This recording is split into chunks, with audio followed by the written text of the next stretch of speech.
நீங்கள் பார்த்துக் கொண்டிருப்பது நியூஸ் 21 செய்திகள். தமிழ்நாடு செய்திகளை உடனுக்குடன் தெரிந்து கொள்ள நியூஸ் 21 செய்திகளை பாருங்கள். உண்மை, உழைப்பு, உயர்வு. திண்டுக்கல் மாவட்டம் கொடைக்கானல் நகர் பகுதிகளில் 24 வார்டுகள் உள்ளன. இந்த 24 வார்டுகளில் முக்கிய நகர் பகுதிகளில் ஒன்றாக குறிஞ்சி ஆண்டவர் கோவில் குடியிருப்பு பகுதி உள்ளது. மேலும் முக்கிய சுற்றுலா தலங்களில் ஒன்றாக குறிஞ்சி ஆண்டவர் முருகன் கோவிலும் இந்த பகுதியில் அமைந்துள்ளது. இந்த கோவிலுக்கு தினந்தோறும் ஏராளமான சுற்றுலா பயணிகள் மற்றும் பொதுமக்கள் சென்று வருவது வழக்கம். இந்நிலையில் இந்த பகுதிக்கு செல்லக்கூடிய சாலை கடந்த சில தினங்களாக குண்டும் குழியுமாக காட்சியளித்து வந்தது.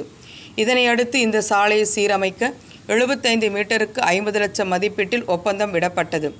ஒப்பந்தம் எடுத்த ஒப்பந்தக்காரர் சார்பில் தற்போது இந்த சாலையை புதுப்பிக்கும் பணி நடைபெற்று வருகிறது. இதனிடையே இந்த சாலை ஃபேவர் பிளாக் கற்களால் அமைக்கப்பட்டு இருந்தது. குறிஞ்சி ஆண்டவர் கோவில் நுழைவாயில் பகுதியில் மட்டும் இந்த ஃபேவர் பிளாக் கற்கள் அகற்றப்பட்டு சாலை அமைக்கப்பட உள்ளது. இதன் முன்னதாக உள்ள சாலையில் ஃபேவர் பிளாக் கற்கள் மீது சிமெண்ட் சாலை அமைக்கும் பணி நடைபெற்று வருகிறது. இந்த ஃபேவர் பிளாக் கற்கள் மீது சிமெண்ட் சாலை அமைப்பதால் மழைக்காலங்களில் சாலை சேதமடையும் சூழல் ஏற்படுவதுடன் மக்களின் வரி பணம் வீணாவதாக இப்பகுதி மக்கள் குற்றம் சாட்டுகின்றனர். இதனை நகராட்சி நிர்வாகம் கவனம் செலுத்தி அரசின் வழிமுறைகளின் அடிப்படையில் தரமான முறையில் சாலை அமைக்க வேண்டுமென பொதுமக்கள் கோரிக்கை விடுத்துள்ளனர். மேலும் தற்போது ஃபேவர் பிளாக் கற்கள் மீது சாலை அமைப்பது குறித்து நகராட்சி இணை பொறியாளரிடம் கேட்டபோது இந்த கற்கள் மீது சிமெண்ட் சாலை அமைப்பதால் திடமாக சாலை இருப்பதாகவும் கோவில் முன்பு மட்டும் ஃபேவர் பிளாக் கற்கள் அகற்றி அமைப்பது குறித்த கேள்விக்கு கோவில் வாஸ்துப்படி சாலை அமைப்பதாக அலட்சியமாக தகவல் தெரிவித்துள்ளதும் குறிப்பிடத்தக்கது. நியூஸ் 21 செய்திகளுக்காக கூல் சுரேஷ். வணக்கம். என் பேர் திலீபன். கொடைக்கானலில் வசித்து வந்துட்டுருக்கோம்.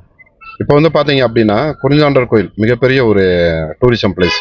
இங்கேருந்து பார்த்தா பழனி வியூ, அதை சுற்றி உள்ள மேகமூட்டங்கள்லாம் அப்படியே நல்லா பஞ்சு மூட்டத்தோடு நல்லா இயற்கை எழில் பார்க்குறதுக்கு மிக அருமையான பிளேஸ் அது. இப்போ அந்த கோயிலுக்கு முன்னாடி பார்த்தீங்க அப்படின்னா ஃபேவர் பிளாக் போட்டு பதிச்சிருக்காங்க.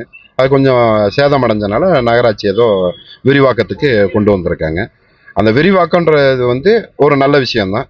ஆனால் இதில் பார்த்தீங்க அப்படின்னா அந்த கல்லுக்கு மேலேயே இப்போ காங்கிரீட்டுகளை கொட்டுறதுனால நாளைக்கு இங்கே கொடைக்கானல் வெயில் காலங்கள், இப்போ மழை காலங்கள், வெயில் காலங்கள் மாறி தன்மை மாறும். ஆமாம். அப்போ இந்த மாதிரி சூழ்நிலை இருக்கப்ப நிறைய மழை பெய்யறப்ப ஒரு கல் அது பெய்ந்தாலும் அடுத்தடுத்து அது குழிகள் குழியாகி, அடுத்து சின்ன குழியாகி, அடுத்து பெரிய குழியாகி, இன்னைக்கு பார்த்தீங்கன்னா கொடைக்கானல் சாலைகள் எல்லாமே மிக ஒஸ்டாக தான் இருக்கு. பண்ற வேலையை சிறப்பாக பண்ணணும்னு சொல்லி இல்ல இப்ப அது எடுத்து போட்டா நல்லா இருக்கும்னு நீங்க சொல்றீங்க.